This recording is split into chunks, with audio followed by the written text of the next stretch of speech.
New market Esplanade অঞ্চলে কলকাতার খানা প্রেমীদের এক চেনা ঠিকানা। বিগত ৮০ বছর ধরে ঐতিহ্য আর পুরনো কলকাতার গন্ধে লেগে থাকা এই রেস্টুরেন্টে আপনারা পেয়ে যাবেন চাইনিজ, ইন্ডিয়ান এবং বার স্পেশাল খাবারের সম্ভার। প্রথমেই এখান থেকে নিয়েছিলাম এখানকার স্পেশাল প্রন চিলি, যেখানে ছোট ছোট চিংড়ি মাছকে বেশ ক্রিস্পিভাবে ফ্রাই করে বিভিন্ন ধরনের স্পাইসেসের সাথে টস করে ওনারা সার্ভ করেছেন। এটা খেতে আমার আউটস্ট্যান্ডিং লেগেছিল। এরপরেই এখান থেকে নিয়েছিলাম এখানকার স্পেশাল মিক্স হাক্কা নুডলস, যেটার মধ্যে বিভিন্ন ধরনের ভেজিটেবলস সাথে এগ, চিকেন, প্রন সমস্ত কিছু ছিল।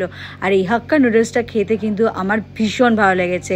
আর হাক্কা নুডলসের সাথে খাওয়ার জন্য নিয়েছিলাম শেজওয়ান চিকেন। শেজওয়ান চিকেনের সাথে মিক্স হাক্কা নুডলসটা জমে গিয়েছিল। আমার কিন্তু এই কম্বিনেশনটা খেতে অসাম লেগেছে। এবার তোমাদের খাবারের প্রাইসগুলো একবার বলে দিই। এখানকার স্পেশাল প্রন চিলির দাম পড়েছিল ৩৮০ টাকা, মিক্স হাক্কা নুডলসের দাম পড়েছিল ৩১৮ টাকা, আর শেজওয়ান চিকেনের দাম পড়েছিল ৩৮০ টাকা।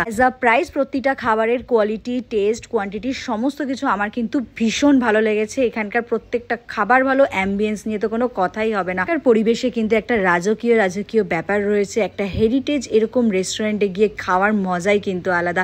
তোমরা যারা এখনো পর্যন্ত নিউ মার্কেট এসপ্ল্যানেডে নিউ ক্যাথে রেস্টুরেন্টে যাওনি, একবার হলেও ঘুরে এসো, তোমাদের ভালো লাগবেই। নিউ মার্কেট গ্র্যান্ড হোটেলের ঠিক পাশেই কিন্তু তোমরা এই রেস্টুরেন্ট পেয়ে যাবে। টাটা।